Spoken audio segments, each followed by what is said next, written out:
सलामती रहमत करम फजल और रहम की दुआ है आप और आपके अपनों के लिए। लफ्ज़ है जी आस्पिसिस, इसको आस्पाइसिस भी पढ़ते हैं, आस्पिसिस भी पढ़ते हैं। आपको पता है यूएस, यूके, फ्रांस, इन सब के एक्सेंट में डिफरेंस है। प्लीज़ इसको दिल पे मत लिया कीजिए।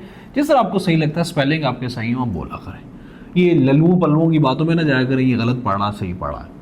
आस्पिसिस कहते हैं स्पॉन्सरशिप को, इसका सिनोनिम है स्पॉन्सरशिप। हिमायत और सरपरस्ती को कहते हैं आस्पिसिस। सेंटेंस है financial aid is being provided, ये जो माली मदद है, मावनत है, ये की जा रही है, दी जा रही है टू द कंट्री, मुल्क को, under the auspices of IMF, IMF की सरपरस्ती, आईएमएफ की हिमायत की वजह से उसके अंडर ये माली मदद की जा रही है, जो भी पाकिस्तान की आज के दिनों में की जा रही है। Excuse me. ऑस्टिस्टिक कहते हैं अनरिस्पॉन्सिव को, मतलब autistic is someone you are talking to someone but other person is unresponsive. You are talking to a child but the child is unresponsive. He's not. खुद फिक्री में लगा हुआ, वो मगन है भाई, वो लगा हुआ है बस अपनी. That is autistic.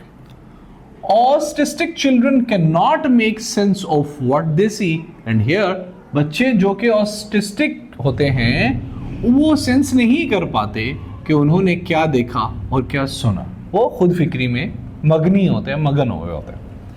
ऑक्सिलरी कहते हैं हेल्पफुल को, काफी ज्यादा अहम है ये, and it has been repeatedly asked into the PPSC and CSS examination. CSS में एक दो बार आया, पीपीएससी में तो कुछ ज्यादा ही मोहब्बत है ऑक्सिलरी के साथ से। हेल्पफुल को कहते हैं मुआवन, मददगार, इमदादी को कहते हैं, इसका सिनोनिम है helpful. The assistants will receive auxiliary rates of पे, जो असिस्टेंट्स है ना उनको दी जाएगी मुआवन, मददगार, इमदादी और ऑक्सिलरी रेट्स ऑफ पे, उनको थोड़ी मददगार तनख्वाह दी जाएगी। एवन गार्डे कहते हैं पेशरू को, जो पहला हो, जो पहलकार हो, उसको कहते हैं। माई video about sir Bilal Pasha, दोस्तों मेरे उस्ताद मोहतरम, हमारे सबके काफ़ी ज़्यादा स्टूडेंट वो फौत हो गए थे, मेरी पहली वीडियो उनके बारे में थी, ठीक है, और प्लीज़ उनकी और मेरे वालिद मोहतरम की मग़फ़िरत की दुआ कर दें। सर बिलाल पाशा और मालिक मोहम्मद अकरम नाम लेके प्लीज़ दुआ कर दें कि अल्लाह उन्हें माफ़ फरमाए। My video about sir Bilal Pasha was my first avant-garde work on the social media life. मेरा पहला पेशरू काम था वो वीडियो जिसको थोड़ा बहुत लोगों ने पसंद किया, and I started making things on here. फिर मैंने पढ़ाना छोड़ दिया और मैंने सोचा कि यार लोगों का भला, क्योंकि मेरे अब्बू was a very human sort of person, तो मदद किया करते। फिर मैंने कहा यार लोगों का इस तरह भला करते हैं कि सबको इस तरह फ़ायदा मिले, तो मैंने फिर then I started taking this initiative. The first avant-garde was about sir Bilal Pasha video. एवर कहते हैं इत्तेमाद से, वसूक से हिमायत करना। यार मैं ये बात एवर से कह रहा हूँ कि आप अगर मेहनत करोगे तो कर जाओगे। यार ये बात I am saying with ever that if you serve your parents, your children will serve you in a better way, in an upgraded way. The lawyer averred his client's innocence. Lawyer ने ever वसूक से कहा, एतमाद से कहा, भाई मेरा जो client है बहुत ही इनोसेंट है वो। एवर्स कहते हैं अनविलिंग को, ठीक है। आई एम सॉरी, ये एवंगार्डे का पायनियरिंग सिनोनियम है, इसको जरा प्लीज रिकंसीडर कर लें। एवर्स का सिनोनियम है अनविलिंग, रिलक्टेंट भी इसका सिनोनियम है। सुहेल भाई ने कहा था ना यार अब लगाया करो ना साथ सिनोनियम भी। ना रजामंद को कहते हैं एवर्स। रूगर्दान जो होता है, जो कहता भाई मैं करना ही नहीं है। मुखालिफ को कहते हैं, बैरी को कहते हैं, किसी चीज से मुकर जाने, मुड़ जाने, किसी चीज की मुखालफत ना करने को कहते हैं averse. He is averse of bathing in winter.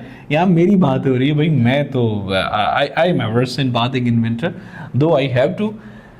Avert कहते हैं, इसका सिनोनियम है टू प्रिवेंट, किसी को दूर हटाना, मोड़ना, फेरना, टालना, खाली करना, ठीक है। अवर्ट इज समथिंग, भी वो मुझे मुसीबत आ रही थी, God averted that problem for me, ठीक है।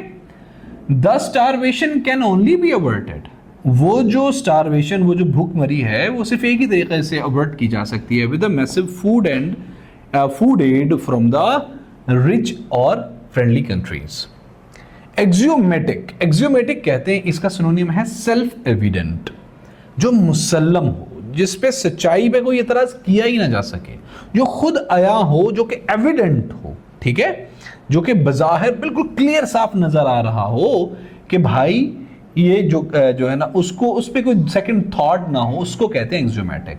ठीक है, मैं ये axiomatically I am doing this for the welfare of the people, it's quite axiomatic.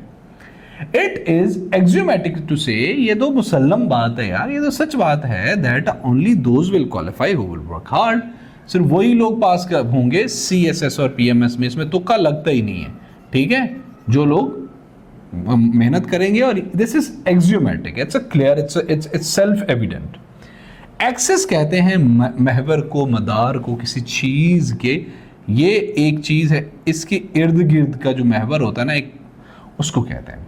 The earth rotate about its axis, जमीन अपने एक्सेस के गिर्द घूमती है। एस्पेरिटी कहते हैं हार्शनेस, इसका सिनोनियम है। ठीक है, सख्ती को, कटरपन को, तेजी को कहते हैं, harshness is a synonym. She will be remembered for her asperity, वो अपनी सख्ती, कटरपन, तेजी की वजह से याद रखी जाएगी। ऑफ हर स्पीच, उसकी स्पीच से। बीइंग प्रोवोकेटिव, वो इश्ताल अंगेज भी होती थी, और amazing as well at the very same time simultaneously.